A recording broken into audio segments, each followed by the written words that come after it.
Office আদালত বন্ধ করে দেব, শিক্ষা প্রতিষ্ঠান বন্ধ করে দেব। আজকে তারা বৈষম্য দূর করে ক্ষমতায় বসে তারা প্রমাণ করেছে প্রতিটি সরকারের চেয়ে এরা আরো ভয়ঙ্কর বৈষম্য বিরোধী। আজকে তারা প্রমাণ করছে ক্ষমতা পেয়ে তারা এখানে বসে যে অন্যায় হচ্ছে, জুলুম হচ্ছে, স্বরাষ্ট্র মন্ত্রণালয় থেকে এই পর্যন্ত একটা বিবৃতি আসে নাই। উল্টো পুলিশ প্রশাসন থেকে নাটক সাজিয়ে রহিসুদকে মরা রহিসুদকে দোষী সাব্যস্ত করার জন্য তারা সাব্যস্ত করার জন্য উঠে পড়ে লেগেছে। আহ্বান করব মাননীয় স্বরাষ্ট্র উপদেষ্টা, আপনি একজন জ্ঞানী লোক, আপনি একজন সেনাবাহিনীর লোক হয়ে আপনি যে ভূমিকা পালন করছেন আমার মনে হয় আপনি জীবনও কখনো স্বরাষ্ট্র মন্ত্রণালয়ের কাছেও যান নাই।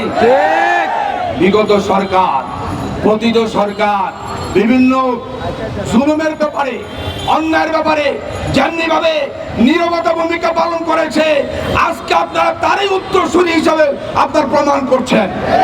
আমরা দেখলাম গাজীপুরে যারা আমার ভাইয়ের পক্ষে সাক্ষী দিচ্ছে তাদের বাড়িতে হামলা হচ্ছে, তাদের মা বোনকে হামলা করা হচ্ছে, সাক্ষী থেকে ভয় দেখানো হচ্ছে, ঘরে ঘরে নাটক সাজিয়ে কিছু ভাড়াটিয়া মহিলা এনে আমার ভাইয়ের বিরুদ্ধে কথা বলা হচ্ছে। শোনেন, এক মাঘে শীত যায় না, এখনো জুলাই, আরেক জুলাই আসে নাই, আরেক জুলাইয়ের জন্য অপেক্ষা করেন। আমি অনুরোধ করব আজকে আপনারা যারা সমাগত সুন্নি জনতা সহ সারা বিশ্বের মুসলমান রহিসুদের পক্ষে বুদ্ধিজীবীরা, সাংবাদিকরা বিভিন্নভাবে বিবৃতি দিচ্ছে, আপনারা কর্ণপাত করছেন না। আপনারা মনে করেছেন আজীবন ক্ষমতা বসে গেছেন।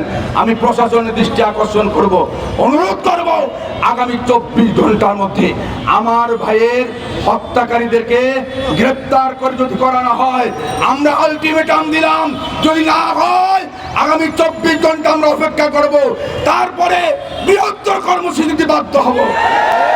আমরা রাস্তাঘাট বন্ধ করে দেব, আমরা অফিস আদালত বন্ধ করে দেব, শিক্ষা প্রতিষ্ঠান বন্ধ করে দেব। সুতরাং আপনারা আমাদেরকে ঘুমন্ত সিংহকে জাগাবেন না। এই দেশের সুন্নি মুসলমান শান্তিপ্রিয়, এদেশের সুন্নি মুসলমান শান্তিপ্রিয়। আপনারা মনে করবেন না মদিনার জীবনে প্যারা রাসূল সাল্লাল্লাহু আলাইহি সাল্লাম প্রতিরোধ করেছেন, মক্কার জীবনে ধৈর্য ধারণ করেছেন। আমরা ধৈর্য ধারণ করছি, গত 26 তারিখ থেকে আমরা প্রতিরোধের ব্যবস্থা করছি ইনশাআল্লাহ।